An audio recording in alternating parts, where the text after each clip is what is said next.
Wow, yesterday's episode was upsetting, wasn't it? Jeez. So today we meet Mr. John Park Finley, an American meteorologist and Army Signal Service officer who went on to be the first person to actually take tornadoes seriously.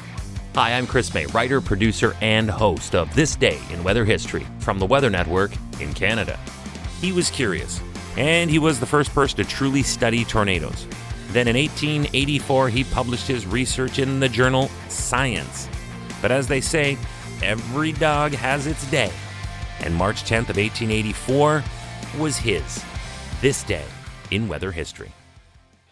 Finley was a busy student and hungry to figure out this atmospheric anomaly. The best way to start was by looking into those that had already happened. He dove into any and all previous analysis available on just what was happening in the atmosphere at the time of previous tornadoes. Finley would go on to write the first known book on the subject of tornadoes, as well as many other manuals and booklets. He collected as much climatological data as was available and set up networks to be able to always have a stream available to him for further study, observation, and analysis. For this, he actually had to set up a nationwide weather observer network. He started one of the first private weather enterprises and opened an early aviation weather school. He could now add educator and motivator to his resume. But then, March 10th of 1884 happened. This event happened during what was the beginning of experimental tornado predictions on March 10th, this day in weather history. John Finley made these predictions based on the weather map that started at 7 o'clock in the morning Eastern and covered an 8-hour period up to 3 p.m.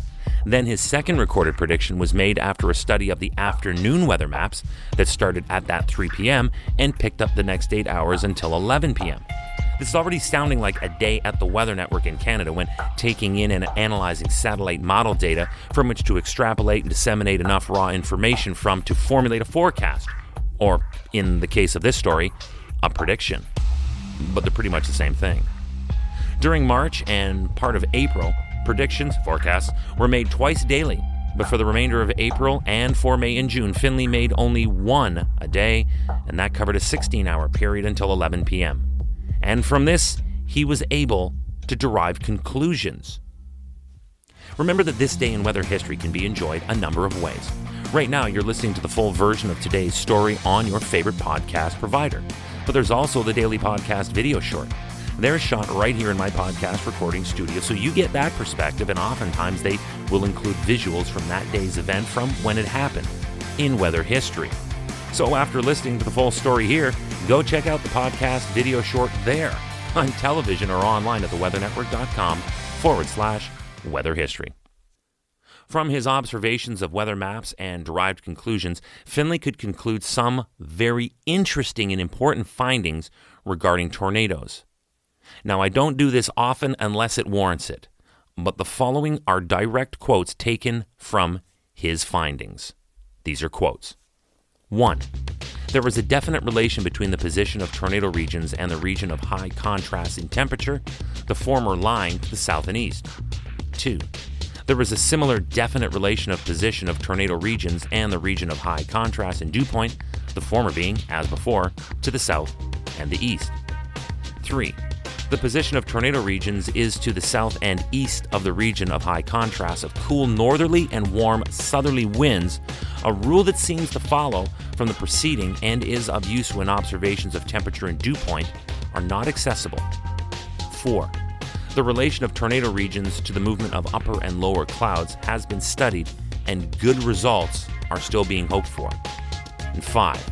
The study of the relation of tornado regions to the form of barometric depressions seems to show that tornadoes are more frequent when the major axis of the barometric trough trends to the north and south, or northeast and southwest, than when it trends due east and west. End quote. John Park Finley was an American meteorologist and Army Signal Service officer who went on to be the first person to actually and thankfully take tornadoes seriously this day in weather history. Tomorrow is March 11th, and we will go back to a force of nature that was so powerful and so stunning and shocking in its scope that the likes of which had not been seen since, well, to be honest with you, February 28th of the previous year. That was the Great Chile earthquake and tsunami of 2010, which I've covered here on this podcast. Tomorrow marks the anniversary of the massive Japan earthquake and Sendai tsunami that took out the Daiichi nuclear power plant and put the entire planet Earth on red alert. On this day in weather history, tomorrow with me, your host, Chris May.